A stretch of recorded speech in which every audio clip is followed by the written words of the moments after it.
नमस्कार मित्रो, आपण आज बघणार आहोत महार वतनाच्या जमिनीबद्दलचा एकूण कायदेशीर तरतूद आणि त्या विकता येतात का या अनुषंगाने काय तरतूद आहे आपण बघू। मुळात बघा, महार वतनाच्या जमिनी म्हणजे काय? शासन दरबारी चाकरी केल्यामुळे वतनदाराला मोबदला म्हणून ज्या जमिनी अलॉट करण्यात आल्या होत्या शासनाद्वारे, त्या म्हणजे वतनाच्या जमिनी। म्हणजे काय कळलं का? नाही कळलं, सांगतो बघा। शासनाकडे जर आज आपण नोकरी केलं तर आपल्याला काय मिळतं?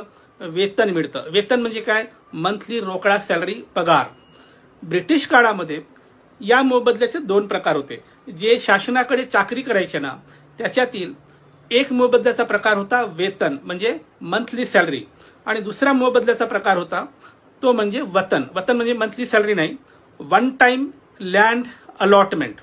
तर महार वतन जो आहे हा यातलाच प्रकार होता, वतन। महारांना शासनाद्वारे वन टाइम लँड अलॉट केल्या जायची वतन म्हणून, आणि त्या मोबदल्यात महार लोकांनी शासनाकडे पिढ्यानपिढ्या चाकरी करायची, असं ते गणित होतं। पण एक दोन पिढ्या गेल्यानंतर त्रास झाला, कारण जमीन तेवढीच, घरातली मात्र खाणाऱ्यांची संख्या वाढायची, त्याच्यामुळे मग हे गणित बिघडलं। मग चळवळ झाली आणि महार वतन खालसा करण्याचा कायदा आला। म्हणजे महारांना ज्या जमिनी वतनाच्या जमिनी म्हणून देण्यात आल्या त्या जमिनी खालसा करण्यात आला आणि महारांना या चाकरीमधून मुक्त करण्यात आलं।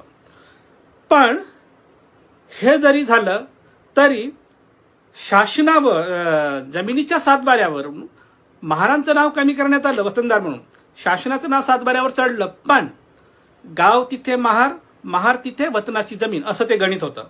मग या सगळ्या जमिनीचं शासनाला ताबा घ्यायला जमत नव्हतं। मग ठरवलं की या जमिनी मूळ वतनदारांना आपण परत देऊया।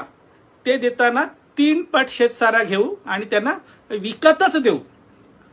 यालाच कायद्याच्या भाषेत रिग्रांट म्हटलं जातं। रिग्रांट म्हणजे काय? वतनदाराच्या जमिनी ज्या होत्या, वतन खालसामध्ये शासनाने आपल्याकडे घेतल्या होत्या, त्या जमिनी मूळ वतनदारांना परत देणे। कसे देणे? 3 पट शेतसारा घेऊन त्यांना देणे, विकतच देणे। पण त्याला शब्द विकत असं नसून रिग्रांट असा शब्द आहे। मग एकदा रिग्रांट दिलं की त्या जमिनीची मालकी वतनदाराकडे आली। पण हे करताना शासनाला हे सुद्धा माहित होतं की गावातील जे वरच्या समाजाची लोक आहेत, ती लोक या जमिनी लुटतील हे माहीत असल्यामुळे हे रिग्रांट करताना 2 अटी ठेवण्यात आल्या। एक तर महार वतनाच्या जमिनीचा जो भोगवटादार वर्ग जो आहे तो 2 ठेवण्यात आला। 2 म्हणजे काय? ही जी होल्डिंग आहे ती फ्री होल्डिंग नाही, शासनाचं नियंत्रण असेल।